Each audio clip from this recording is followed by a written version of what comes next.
Itu ada Giring ya hari ini. Giring ini menarik karena ini bekas penyanyi, dia ingin tetap vokal. Dan salah satu cara vokalnya itu dia mengambil pepatah dari orang Arab itu, katakan kalau mau terkenal kencingi air Zam-Zam. Jadi dia lagi ngencingi Anies Baswedan, ya kan, supaya dia terkenal. Karena kalau transaksi berkoper-koper saya nggak masuk. Tapi coba adu ide saya dengan ide capres-capres ini, biar saya tekuk lututkan dia di depan saya, di depan Anda gitu loh.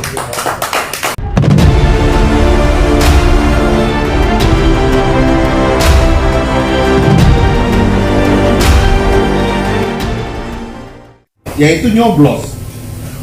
Tidak ada ide yang lebih kasar daripada itu, karena kita cuma ngambil paku lalu nyoblos seolah-olah masalah selesai. Nah, saya khawatir Anda ini terlalu tertarik dengan sisi kasar dari demokrasi. Dan itu yang menyebabkan menurut saya kita ini gandrung dengan keaktifan mendukung orang, ya, sekali lagi ya, ini kritik saya ya, tapi kurang gandrung dengan isinya. Coba Anda mulai datang agak paling tidak ke tengah lah. Coba mulai gandrung dengan isinya. Adu lagi. Saya sekarang meneruskan karena ini ada peluang, mengkampanyekan supaya presidensial threshold itu tidak ada, alias 0%. Kenapa? Karena kita mau ada calon presiden dari Papua, ada calon presiden dari Aceh, ada calon presiden dari Pulau Kalimantan, dari Pulau Sumatera, dari Pulau Sulawesi, dari Pulau Bali, dari Pulau Lombok, dari Pulau Sumbawa. Mudah-mudahan Pulau Sumbawa juga ada. Karena kita ingin supaya pada periode pertama atau pada putaran pertama, biarlah pikiran yang berkecamuk. Orang Papua ingin mengeluarkan gagasannya tentang bagaimana ngurus Papua itu. Kenapa sampai hari ini nggak selesai? Orang-orang Kalimantan yang tanahnya dikeruk setiap hari itu ingin punya aspirasi untuk dikatakan secara tegas, secara nasional, bagaimana nasib ibu kota Kalimantan itu, dan seterusnya, ya kan? Inilah yang sebenarnya mengharuskan kita menyiapkan ruang. Jadi adanya kopi, adanya diskusi ini di kafe adalah inherent dengan bagaimana kita membiarkan tumpah ruangnya ide di ruang publik. Tetapi sekali lagi itu juga harus ada dalam pemilihan pemimpin. Jangan pemilihan pemimpin ini ujuk-ujuk dari belakang kumpul-kumpul, tiba-tiba tinggal 2 orang, kita nggak tahu bagaimana cara 2 orang itu datang. Katanya sih ada transaksi berkoper-koper, kita nggak tahu ya. Saya curiga juga itu. Karena kalau transaksi berkoper-koper saya nggak masuk. Tapi coba adu ide saya dengan ide capres-capres ini, biar saya tekuk lututkan dia di depan saya, di depan Anda gitu loh. Kalau adu pikiran saya mau, tapi kalau adu duit ini penjual kopi, gak ada duitnya. Ya kan, penjual kopi mana ada duitnya, jualnya kayak begini lagi, ini mana ada untungnya sih. Tapi kalau Anda meraup kekayaan dari Kalimantan, dari Sulawesi dan mana-mana gitu, Anda ambil uang bank, Anda nggak balikin, Anda rampok itu secara legal, tentu orang-orang ini, kalau ini yang Anda mau adu, menang mereka, apa boleh buat. Tapi suruh mereka berpikir tentang demokrasi, tentang masa depan Republik, dia nggak akan punya. Nah, saya memohon anak muda geser sedikit, adu itu. Ya, misalnya sebagai penutup, itu ada Giring ya hari ini. Giring ini menarik karena ini bekas penyanyi, dia ingin tetap vokal. Dan salah satu cara vokalnya itu dia mengambil pepatah dari orang Arab itu, katakan kalau mau terkenal kencingi air Zam-Zam. Jadi dia lagi ngencingi Anies Baswedan, ya kan, supaya dia terkenal. Anies Baswedan Giring cari dia, suruh dia debat di ruang publik. Jangan ujuk-ujuk main belakang pengen jadi capres, tapi tanpa pernah mempertanggungjawabkan pikirannya di depan umum. Ini jelek sekali. Jangan saling tuduh, tidak ada klarifikasi.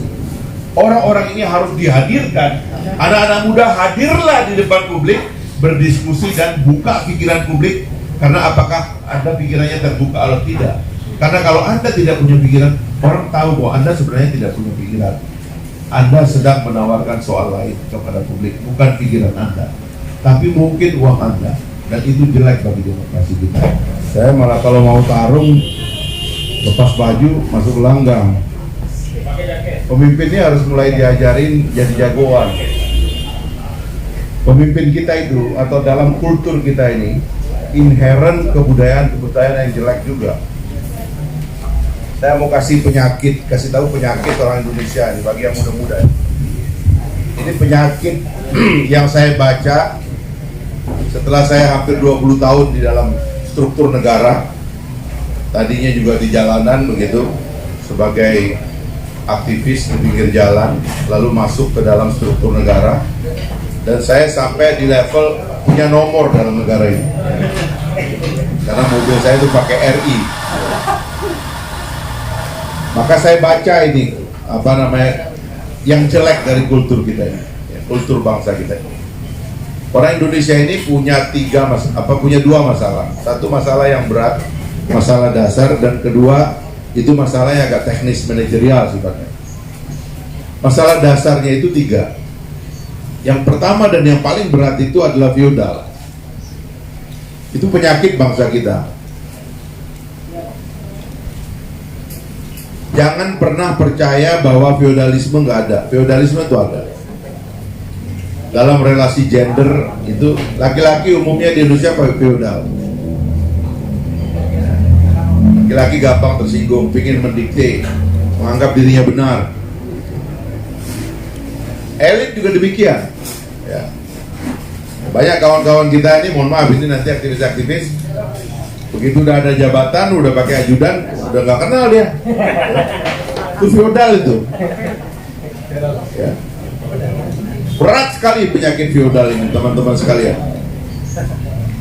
Dalam kultur orang feodal itu sopan lebih baik daripada benar. Ya. Makanya ada artis tuh yang dibebaskan gara-gara sopan katanya. Mampus sendiri Republik. Ya kan? Jadi kalau besok Anda itu diadili, Anda bilang iya Pak, iya Pak, itu bebas tuh. Sama kalau Anda hearing ke DPR, saya suka teman-teman saya jadi pejabat, saya bilang, lu kalau hearing ke DPR jangan pakai gagah, jangan pakai jas, pakai dasi, mentereng gitu. Itu kayak ikan hiu melihat ada tetesan darah itu. Pingin dimakan itu pejabat kalau datang kayak gitu. Saya datang, iya Pak, terima kasih atas kritiknya. Udah, diajak berdebat ngamuk, dia pakai kekuasaan. Ya. Feodal di mana-mana feodal. Ya. Ada dua beton di kaki bangsa ini ya. Satu beton budaya yang feodalitasnya itu masih tinggi, dan beton agama, orang yang memakai agama sebagai sumber feodalisme. Itu kuat sekali di Indonesia ini. Ya. Jadi jangan Anda anak muda ngomong kebebasan segala macam tuh. Itu yang kita perjuangkan, dan karena itu sebenarnya masyarakat politik baru harus lahir, karena terlalu banyak yang harus kita lawan dari kultur bangsa kita sendiri. Saya sebenarnya teman-teman, waktu saya sudah mau sampai puncak dari jabatan politik, bahkan jabatan puncak dalam partai politik yang saya buat sendiri, ya, saya tidak mau menjadi sopan dan mengorbankan kebenaran. Saya nggak mau. Ya. Menurut saya nanti kalau orang Islam percaya di depan malaikat itu tidak ada pertanyaan tentang sopan santun. Sopan santun Anda benar apa tidak? Dan saya ingin mati sebagai yang benar, nggak mati sebagai yang sopan. Nggak ada urusan saya. Anda nggak suka ya nggak apa-apa. Emang kalau Anda nggak suka saya sakit, nggak ada urusannya. Anda suka, Anda nggak suka, saya nggak sakit. Hati saya ada di dalam dada saya sendiri kok. Saya yang jaga. Mau digoncang oleh orang nggak bisa tergoncang karena di dalam. Otak saya juga ada di dalam cangkang yang paling kuat. Hati saya ada dalam dada saya yang dijaga oleh cangkang-cangkang yang kuat. Jadi saya nggak ada perlunya gitu. Menjadi sopan, ya, lalu mengorbankan kebenaran saya nggak bisa. Dan saya melawan untuk itu. Makanya buku terakhir yang saya tulis di DPR itu adalah Daulat Partai versus Daulat Rakyat. Karena partai politik ini kelakuannya udah mau ngangkangin kepentingan rakyat. Partai politik itu dalam tradisi berpikir umat manusia itu cuma dua ekstrimnya. Anda mau partai politik dalam negara otoriter yang kelakuannya itu pengen jadi negara. Seolah-olah partai politik itu kekuasaan. Partai politik bukan kekuasaan. Partai politik adalah organisasi rakyat, organisasi intelektual. Dia tempat mengeksersis ide, bukan mengeksersis power. Sekarang partai politik menjadi tukang exercise power. Terserah Pak Ketum. Pak Ketum tidak berkenan. Apa ini? Partai politik tidak dipilih rakyat, nggak ada gunanya, nggak ada manfaat. Saudara tidak dapat mandat, nggak jadi apa-apa. Nah, atau partai politik dalam tradisi demokrasi itu event organizer. Anda menyiapkan diri bagi bangkitnya orang-orang baru, bagi bangkitnya pikiran baru, bagi bangkitnya generasi baru yang cerah pikirannya. Itu partai politik. Bukan kemudian orang itu mau dimiliki sebagai perkakas-perkakas Anda. Ini kritik kepada partai politik, teman-teman. Ya. Nah, karena itulah dalam semua pertanyaan yang Anda ajukan itu, saya merasa bahwa kita memang memerlukan pemimpin yang menyiapkan ekosistem bagi kebebasan, ekosistem bagi ide, bagi kecerdasan, bagi kecerahan, dan bagi keberanian orang untuk mengatakan apapun yang ingin dia katakan, yang tidak memasang barrier-barrier, ya, yang menyebabkan kita nggak berani berbicara apa adanya, mengaktualisasi diri kita. Tiru kalau kita mau berdemokrasi, ambil tuh contoh negara demokrasi itu. Kenapa itu negara-negara demokrasi itu menjadi pencipta? Hadiah Nobel datangnya dari negara itu terus semua. Ya kan? Penemu datangnya dari situ. Teknologi yang kita pakai datangnya dari situ. Apa kata kuncinya? Kebebasan. Berikan ruang kepada orang untuk berbicara, untuk berekspresi, negara itu akan maju dengan sendirinya. Tapi di sisi lain harus ada yang jaga. Di mana dijaganya? Di hukum. Nah, sekarang ini kita sedang miris dengan hukum itu. Karena itu salah satu tema debat penting kalau ada capres Anda, debat tentang hukum. Bagaimana hukum ini akan mengatur supaya semuanya itu dijaga. Kan itu yang harus dihadirkan gitu loh. Jadi teman-teman yang punya capres, saya nggak larang Anda punya capres, hadirkan dia lebih awal di gelanggang-gelanggang ini. Karena kita mau, kalau dia asli, dia akan menang. Kita nggak boleh lagi biarkan pemimpin datang dari belakang. Nggak pernah ada, nggak pernah masuk survei, tiba-tiba jadi wakil presiden. Bagaimana kayak begini kita dibiarkan? Republik ini yang begini besar. Termasuk ini anak-anak muda yang jadi, mohon maaf ini, yang jadi pengusaha-pengusaha ini.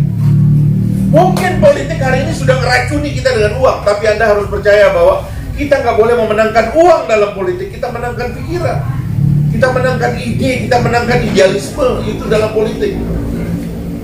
Ya, saya nih tiba-tiba nyebrang nih terakhir jadi pedagang kopi. Ini pikirannya tadi kira-kira kalau dagang kopi bisa dapat uang untuk politik. Ternyata nggak bisa. Ya udahlah, nasib kita begini aja terus. Ya kan, pedagang kopi dan gorengan, ya udah itu aja. Karena politiknya masih kayak gini, yang memang akan menjadi presiden nanti orang-orang yang punya uang banyak atau dibohongi oleh yang punya uang. Dan dua-duanya saya nggak mau. Karena itu bisa menghilangkan kebebasan kita untuk menyatakan apa yang benar. Jadi itulah teman-teman. Jadi saya jawab semuanya rata. Ya. Saya sekarang ini ada orang nanya terakhir nih, Pak Fahri kenapa sekarang ngeritik oposisi, ngeritik Senayan? Kenapa nggak ngeritik pemerintah? Dulu waktu di Senayan ngeritiknya pemerintah. Pertama saya udah nggak punya imunitas, ya kan? Nggak bisa saya ngomong kayak dulu. Saya tahu, ya kan? Ada aja cara cari salahnya itu gampang. Ini pasal-pasal di Republik ini bisa diatur. Ya. Tapi saya kritik ini Senayan, kita kompor ini Senayan. Mudah-mudahan Senayan lebih keras dia ngawasi pemerintah supaya jalannya pemerintahan itu baik. Rupanya enggak juga. Karena dalam tradisi negara demokrasi, rakyat itu cuman berpolitik sekali dalam 5 tahun. Kita masuk TPS, kita nyoblos, habis itu kita dagang lagi. Yang jual kopi, yang jual bakso, yang kerja di pabrik, kerja pabrik, yang riset, ya riset. Nanti kita 5 tahun lagi datang nyoblos lagi. Ini enggak, rakyatnya berpolitik 5 tahun, politisinya tidur. Kalau rakyat itu berpolitik 5 tahun, itu artinya politisinya kerja. Di Taiwan saya sering katakan, itu kalau kita nonton film TV di Taiwan, parlemennya itu saling lempar kursi, saling injak kadang-kadang di gedung parlemen. Tapi rakyatnya kerja aja sih, Bu. Pendapatan per kapita masyarakatnya itu 44.000 US dollar. Jadi politisinya berantem, kita cari makan. Ini enggak, kita berantem, mereka cari makan. Nah, ini kan kacau. Terima kasih. Waalaikumsalam warahmatullahi wabarakatuh. Tepuk tangan dulu untuk Bang Fahri Hamzat di sore hari.